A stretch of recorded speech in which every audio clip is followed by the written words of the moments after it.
اعوذ باللہ من الشیطان الرجیم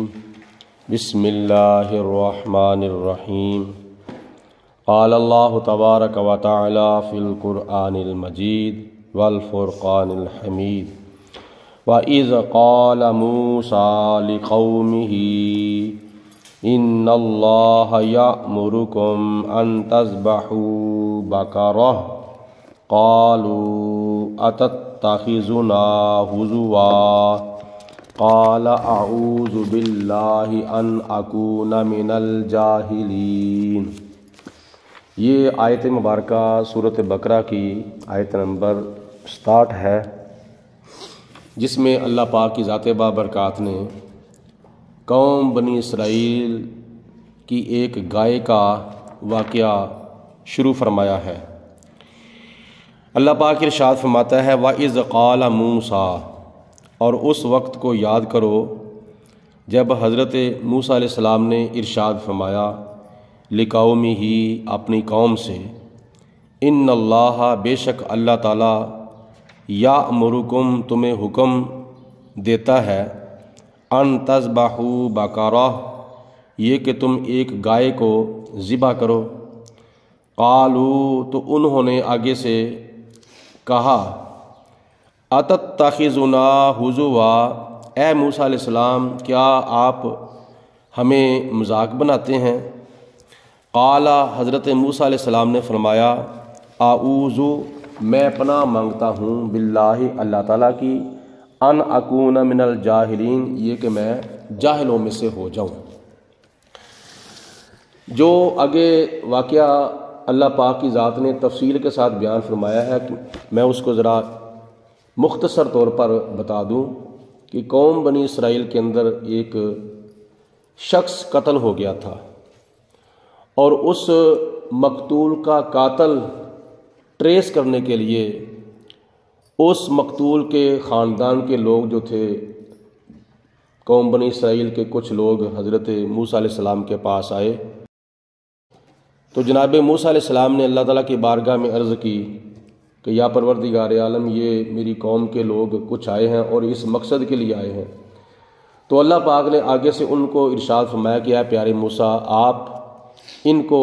حکم دیں کہ ایک گائے کو ذبح کریں۔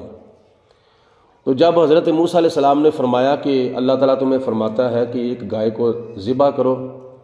تو انہوں نے آگے سے کہا کہ قاتل کو ٹریس کرنے کا جو تعلق ہے وہ ایک گائے کو ذبح کرنے کے ساتھ کیا ہو سکتا ہے؟ تو آپ ہمارے ساتھ مذاق کر رہے ہیں۔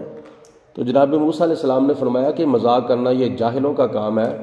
میں آپ کو سیریس کہہ رہا ہوں، آپ کے ساتھ میں مذاق نہیں کر رہا۔ تو پھر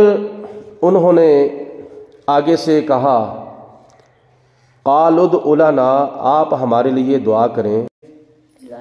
قالوا، کہا انہوں نے، ادعو، دعا کیجئے، لنا، ہمارے واسطے، ربک، اپنے رب سے، یبین لنا، کہ وہ بیان فرمائے ہمارے لیے، ما ہیا، کیا ہے وہ۔ قال، فرمایا موسیٰ علیہ السلام نے، انہو، بے شک وہ اللہ تعالیٰ، یقول، فرماتا ہے، انہا بقرۃ، بے شک وہ گائے ہے، لا فارد، نہ وہ بوڑھی ہو، ولا بکر، اور نہ وہ بچیا ہو، اوانم بین ذالک، وہ جوان ہو، یعنی بڑھاپے اور بچپن کے درمیان ہو، فافعلوا، پس کرو تم، ما تؤمرون، جو تمہیں حکم دیا گیا ہے۔ مطلب یہ کہ تم ذبح کر دو گائے کو جو تمہیں حکم دیا گیا ہے۔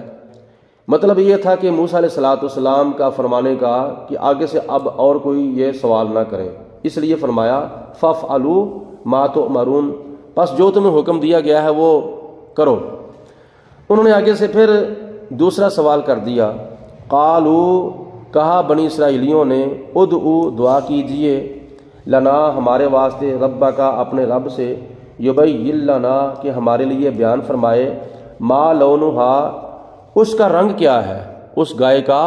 رنگ کیا ہے۔ قال، فرمایا موسیٰ علیہ السلام نے، انہو، بے شک وہ، یقول، اللہ تعالیٰ ارشاد فرماتا ہے، انہا بقرۃ، بے شک وہ جو گائے ہے نا، صفراء وہ پیلی ہے، اور پیلی بھی اس طرح کی ہے کہ فاقع اللونھا وہ اس کا رنگ جو ہے وہ بالکل خالص ہو، یعنی زرد رنگ ہو اس کا، تسر الناظرین اور ایسا رنگ ہو پیلا کہ وہ دیکھنے والوں کو خوش کرتی ہو۔ قالو اب انہوں نے تیسرا سوال کر دیا، قالو کہا بنی اسرائیلیوں نے، ادعو دعا کیجئے، لنا ہمارے واسطے، ربا کا اپنے رب سے، یبین لنا کہ وہ ہمیں بیان فرمائے، ما ہیا کیا ہے وہ گائے، وہ کیسی ہو، ان البقرہ بے شک وہ گائے، تشابہ علینا ہمارے اوپر وہ مشتبہ ہو گئی ہے، یعنی ہم تو شش و پنج میں پڑ گئے ہیں، ہم تو شکوک و شبہات میں پڑ گئے ہیں کہ وہ کیسی گائے ہونی چاہیے۔ وَإِنَّا اور بے شک ہم انشاء اللہ اگر اللہ تعالیٰ نے چاہا، لَمُهْتَدُونَ تو ضرور ہم سیدھی راہ پر آ جائیں گے، ضرور ہمیں سمجھ آ جائے گی۔ قال فرمایا موسیٰ علیہ السلام نے، انہو بے شک اللہ تعالیٰ، یقول فرماتا ہے، یقول انہو یقول بے شک اللہ تعالیٰ ارشاد فرماتا ہے، انہا بقراتن بے شک وہ گائے ہے، لا ذلول نہ وہ حال میں جوتی گئی ہو، تثیر الارض کہ اس سے زمین پھاڑی جائے، یعنی وہ حال کے آگے بھی نہ جوتی گئی ہو، ولا تسقل حرسا اور نہ وہ پنجالی کے آگے جوتی گئی ہو، جس کو چلا کر یا گما کر کہ کنویں سے پانی نکال کر کھیتی تک پہنچایا جاتا ہے، یعنی اللہ تعالیٰ فرماتا ہے کہ وہ ایسی گائے ہو کہ وہ حال کے آگے بھی نہ جوتی گئی ہو اور پنجالی کے آگے بھی نہ جوتی گئی ہو، یعنی اس سے زمین کو بھی نہ پھاڑا گیا ہو اور اس سے کھیتی کو سیراب بھی نہ کیا گیا ہو، مسلمتن وہ بالکل سلامت ہو، وہ گائے جو ہے بالکل سلامت ہو، لا شیاۃ فیہا اس میں کوئی داغ نہ ہو،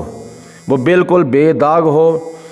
قالوا الآن جئت بالحق تو انہوں نے کہا کہ اب آپ حق کے ساتھ آئے ہیں، اب آپ کی بات کی ہمیں سمجھ آئی ہے، فذبحوہا تو پھر ذبح کیا انہوں نے اس گائے کو۔ وہ جو گائے تھی نا اس کے اندر یہ خوبی تھی کہ وما کادوا یفعلون اس گائے کو ذبح کرتے وقت معلوم نہیں ہوتے تھے، یعنی اتنی وہ فرما بردار گائے تھی کہ وہ ذبح کرنے کے لیے جب اس کو لٹایا گیا تو کسی کو پکڑنے کی بھی ضرورت نہیں پڑی تھی، اس کی ٹانگوں کو، اس کے جسم کو، اس کی دم کو پکڑنے کی بھی ضرورت نہیں پڑی تھی، وہ خود بخود لیٹ گئی اور لیٹ کر اس نے اپنے آپ کو ذبح کروا لیا، اتنی وہ فرما بردار گائے تھی، یعنی دور سے پتہ ہی نہیں چل رہا تھا کہ وہاں کیا ہو رہا ہے۔ وما کادوا یفعلون اور وہ گائے کو ذبح کرتے وقت معلوم نہیں ہوتے تھے۔ اصل میں وجہ یہ تھی کہ وہ گائے ایک اللہ کے ولی کی پالی ہوئی گائے تھی، اور اس گائے کو ایک اللہ کے ولی نے پالا تھا اور پال کر اس کو جنگل میں چھوڑ دیا تھا۔ بعد میں وہ اللہ تعالیٰ کے ولی جو تھے وہ اللہ کو پیارے ہو گئے، تو اس کی جو بیوی تھی اس کے پاس ایک چھوٹا سا اس وقت بیٹا تھا، تو جب وہ بیٹا بڑا ہو گیا تو ماں نے کہا کہ جاؤ تمہارے باپ کی چھوڑی ہوئی ایک گائے ہے وہ جو تمہاری وراثت کے اندر ہے، اس کو جا کے تم لے آؤ۔ وہ بولا کہ اماں وہ گائے کہاں ہے؟ تو ماں نے کہا کہ وہ جنگل کے اندر ہے۔ تو بیٹے نے کہا کہ جنگل کے اندر تو اور بھی کئی جانور ہوں گے، اور بھی کئی گائیاں ہوں گی، تو مجھے کیسے پتہ چلے گا کہ یہ میرے باپ کی چھوڑی ہوئی گائے ہے؟ تو ماں نے کہا کہ تم جا کے کہو کہ اے ابراہیم علیہ السلام کے خدا، اے اسماعیل علیہ السلام کے خدا، اے اسحاق علیہ السلام کے خدا، میری گائے کو واپس لوٹا۔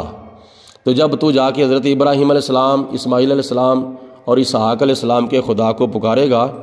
تو اللہ تعالیٰ کے حکم سے وہ گائے خود بخود تیرے پاس آ جائے گی۔ تو اس نے جا کے ایسے ہی کہا، وہ گائے جو تھی وہ اس کے پاس آ گئی، اس نے اس کی رسی پکڑی اور گھر میں لے آیا، لیکن اس سے پہلے ماں نے کہ نصیحت کی ہوئی تھی کہ راستے کے اندر اگر تمہیں کوئی خریدار ملے گا تو میری اجازت کے بغیر اس کو بیچنا نہیں ہے، سودا طے کر لینا لیکن میری اجازت کے بغیر اس کو بیچنا نہیں ہے۔ تو جب وہ آ رہا تھا تو راستے کے اندر یہی لوگ جو ایک گائے کو تلاش کر رہے تھے جس کے اندر یہ ساری خوبیاں موجود تھیں، وہ راستے کے اندر کھڑے تھے، تو انہوں نے جب دور سے گائے کو آتے ہوئے دیکھا تو جب قریب آئے تو پوچھا کہ وہ کاکا یہ گائے تو بیچنا چاہتے ہو؟ تو اس نے کہا کہ چلو لے لو، سودا طے ہو گیا۔ تو پھر اتنا سودا طے ہو گیا کہ حتیٰ کہ بولی لگ گئی۔ جب بولی لگی تو کیا نام ہے، یہاں تک اس کی قیمت پڑ گئی کہ جتنا سونا جتنی چاندی اس گائے کی کھال کے اندر آنا تھا نا، سونا اور چاندی، اس کے برابر اس کی جو قیمت تھی وہ لگ گئی۔ آخر کار اس نے کہا کہ میں اپنی ماں سے پوچھ لوں، میری ماں کی اجازت ہوگی تو پھر میں بھیج دوں گا آ کے۔ تو پھر یہ اس کی اتنی قیمت پڑ گئی، حتیٰ کہ انہوں نے گائے خرید لی، اور جب خریدی تو وہ گائے جو تھی وہ کیا نام ہے اللہ کے ولی کی پالی ہوئی گائے تھی، اس لیے اس کی ایک تو قیمت اتنی پڑی، دوسرے نمبر پر وہ ذبح ہوتے وقت معلوم نہیں ہوتا تھا دور سے کہ یہ لوگ کیا کر رہے ہیں۔ تو اللہ پاک کی ذات بابرکات نے جب ان کے لیے یہ سبب پیدا فرما دیا تو انہوں نے پھر آگے سے اس گائے کو ذبح کیا۔ ذبح کرنے کے بعد پھر اس گائے کے گوشت کا ایک ٹکڑا جو تھا وہ اس مقتول کو مارا اللہ کے حکم سے۔ تو پھر اس مقتول نے زندہ ہو کر اپنے قاتل کا نام بتا دیا تھا کہ مجھے میرے بھتیجے نے قتل کیا ہے یا مجھے میرے چاچے کے بیٹے نے قتل کیا ہے، دو روایتیں ملتی ہیں۔ اللہ تعالیٰ ارشاد فرماتا ہے وَإِذْ قَتَلْتُمْ، اور جب تم نے قتل کیا نفساً ایک جان کو، فَادَّارَأْتُمْ، پھر تم جھگڑا کرنے لگ گئے، فیہا، اس مقتول کے بارے میں، یعنی ہر کوئی اپنے اوپر کیا نام ہے وہ گناہ نہیں لے رہا تھا، بلکہ ایک دوسرے کی طرف اشارہ کرتے تھے کہ فلاں نے قتل کیا ہوگا، فلاں نے قتل کیا ہوگا، فلاں نے قتل کیا ہو رہا، کوئی بھی اس جرم کا اعتراف نہیں کرتا تھا، ایک دوسرے کا نام لگاتے تھے۔ اس کو اللہ پاک نے فرمایا فَادَّارَأْتُمْ، پھر تم نے جھگڑا کیا۔ واللہ، اور اللہ تعالیٰ مخرجن، ظاہر کرنے والا ہے، ما کنتم تکتمون، جو تم چھپانے والے ہو، یعنی جو تم چھپاتے ہو اللہ پاک ان باتوں کو ظاہر کرنے والا ہے جو باتیں تم اپنے دل کے اندر چھپانے والے ہو۔ تو چھپاتا کون تھا؟ جس نے قتل کیا تھا، وہ اس جرم کو اپنے دل کے اندر چھپا رہا تھا، تو اللہ پاک کی ذات نے اس کو ظاہر فرمایا۔ کیسے فرمایا کہ فَقُلْنَا، اب تم نے اس گائے کو ذبح کر لیا ہے، اب کیا کرو، فَقُلْنَا، پھر کہا ہم نے، اِضْرِبُوهُ، مارو تم اس مقتول کو، کیا مارو، بِبَعْضِہَا، اس گائے کے ایک ٹکڑے کے ساتھ، یعنی گائے کو ذبح کر کے اس کے گوشت کا ایک ٹکڑا جو ہے وہ مقتول کو مارو، تو پھر کیا ہوگا، کَذَلِکَ یُحْیِی اللَّهُ الْمَوْتَىٰ، اسی طرح اللہ تعالیٰ مردوں کو زندہ فرماتا ہے۔ وَيُرِيكُمْ، اور تمہیں دکھاتا ہے، آیاتہ، اپنی قدرت کی نشانیاں، لَعَلَّكُمْ، تاکہ تم تَعْقِلُونَ، اس بات کو سمجھ جاؤ۔ اللہ پاک چاہتا تو جناب موسیٰ علیہ السلام کے ذریعے بتا سکتا تھا کہ تمہارے مقتول کو فلاں آدمی نے قتل کیا ہے، لیکن اللہ پاک نے ڈائریکٹ نہیں بتایا یا موسیٰ علیہ السلام سے نہیں کہلوایا، بلکہ اللہ پاک کی ذات نے اسباب پیدا فرمائے تھے اس مقتول کے قاتل کو ٹریس کرنے کے لیے، ظاہر کرنے کے لیے اللہ پاک نے اسباب پیدا کیے تھے۔ تو وہ سبب کون سا تھا؟ ایک گائے خود اللہ کے نام پر ذبح ہو گئی، اور اس مذبوحہ گائے کا جو گوشت تھا اس کا ایک ٹکڑا لگا مقتول کو لگا، تو اس نے زندہ ہو کر اپنے قاتل کا نام بتا دیا۔ یہ اللہ تعالیٰ کے ولی کی گائے کے گوشت کے اندر اتنی تاثیر ہے کہ اس گوشت کو جب مقتول کے ساتھ لگایا گیا تو اس مقتول نے زندہ ہو کر اپنے قاتل کا نام بتا دیا۔ یہ اللہ تعالیٰ کے ولیوں کی شان ہے، یہ اللہ تعالیٰ کے ولیوں کا مقام ہے، تو ان کے جانوروں کو اللہ پاک کی ذات نے اس قدر تاثیر عطا فرمائی ہے، تو پھر ولیوں کا کیا مقام ہوگا۔ اللہ